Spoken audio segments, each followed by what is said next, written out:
Ever asked yourself, how the hell do you pick out a rug? My life is so hard. Just like this.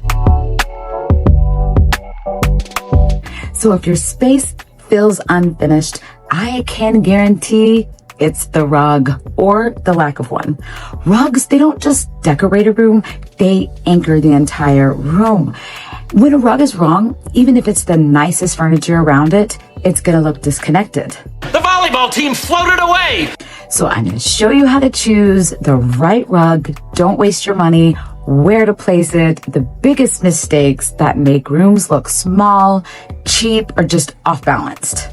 Many of you are thinking like, why does a rug really matter? I don't know how to pick one out. They're super expensive. You just walk on them and have to clean them. Okay, so that's how it's gonna be. Y'all wanna play?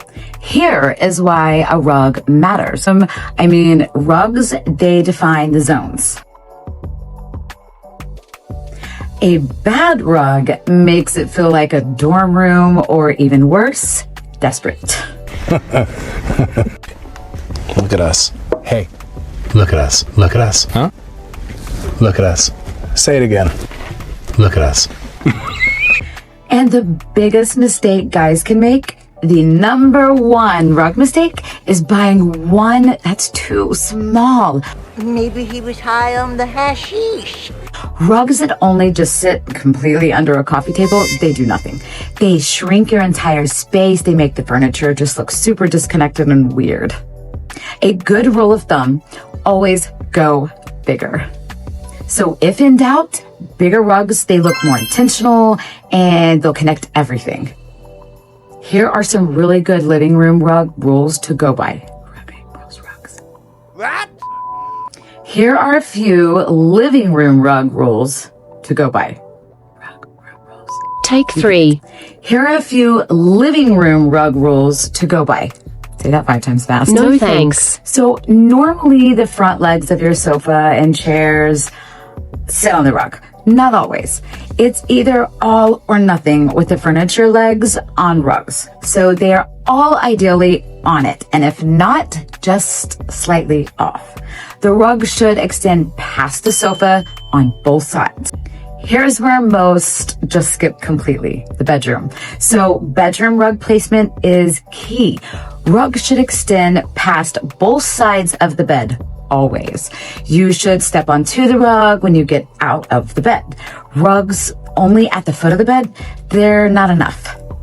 And just a little nerd alert moment here. Queen beds usually will do an 8x10 rug.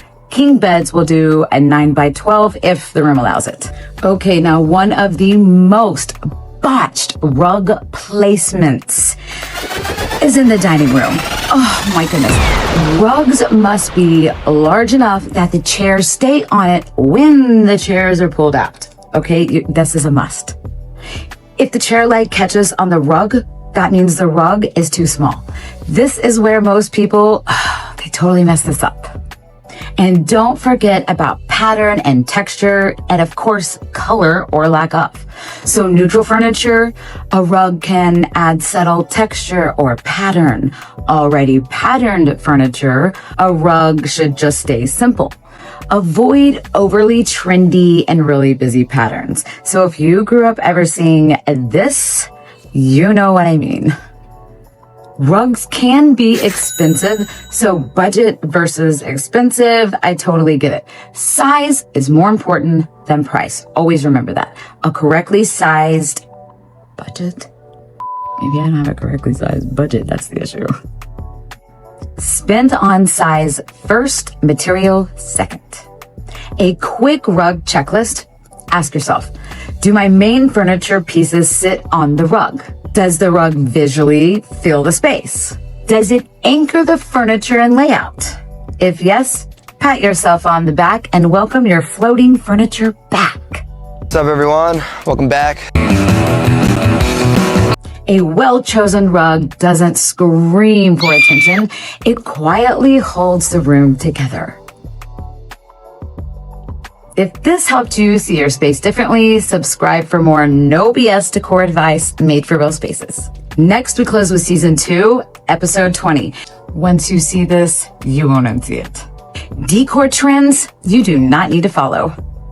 Wow. That's amazing. And as always, don't forget to like and subscribe.